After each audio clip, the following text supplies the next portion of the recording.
અને હવે અન્ય સમાચાર વિશે વાત કરીએ તો વધુ એક ભરતીમાં કૌભાંડનો દાવો કરાઈ રહ્યો છે। યુવરાજસિંહ જાડેજાએ આરોપ લગાવ્યો છે જેટકોમાં રાજ્ય સરકારની મંજૂરી વિના પ્લાન્ટ એટેન્ડન્ટની ભરતી કરવામાં આવી તેવો આરોપ લગાવ્યો। જેટકોમાં નકલી ભરતી કૌભાંડનો યુવરાજસિંહ જાડેજાએ આક્ષેપ કર્યો છે। પ્લાન્ટ એટેન્ડન્ટની ભરતીમાં સરકારના નિયમોનો ઉલાળ્યો કરી દેવાયો તેવો આક્ષેપ। વધુમાં કહ્યું કે જાહેરાત પડી, પરીક્ષા થઈ, ડોક્યુમેન્ટ વેરિફિકેશન પર થયા, ઉમેદવારોને નિમણૂક પત્ર આપવાના સમય કહ્યું કે સરકારની મંજૂરી નથી। PA ગ્રેડ 1 જેવી કોઈ પોસ્ટ જેટકો કંપનીના સેટઅપમાં છે જ નહીં।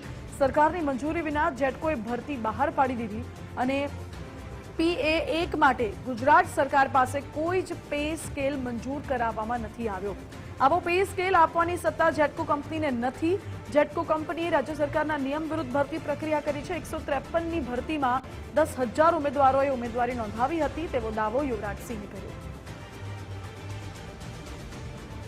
ની કોઈ મંજૂરી જ લેવામાં નહોતી આવી અને જેમાં જાહેરાત બહાર પાડી દેવામાં આવી, ઉમેદવારોએ ઉમેદવારી નોંધાવી દીધી, પ્રિલિમિનરી પરીક્ષા લેવાઈ ગઈ, મુખ્ય પરીક્ષા લેવાઈ ગઈ અને ત્યારબાદ ડોક્યુમેન્ટ વેરિફિકેશન થઈ ગયા જે ઉમેદવારોના મેરિટ યાદીમાં નામ આવ્યા એના।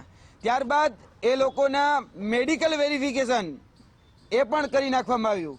પછી એ લોકોને એના પ્રાયોરિટી પ્રમાણે એલોટમેન્ટ પણ કરવામાં આવ્યા અને જ્યારે નિમણૂક પત્ર દેવાની વાત આવી ત્યારે એવું કહેવામાં આવ્યું કે આ ભરતીની તો મંજૂરી જ લેવામાં નથી આવી અને આ ભરતી છે ઉર્જા વિભાગ અંતર્ગત જે કંપની આવે છે જેટકો, એ જેટકોની અંદર PA1 એટલે કે પ્લાન્ટ એટેન્ડન્ટની જે ભરતી હતી એ ભરતી આજથી 1 વર્ષ પહેલાં 6/3/2024ના રોજ જાહેર કરવામાં આવેલી।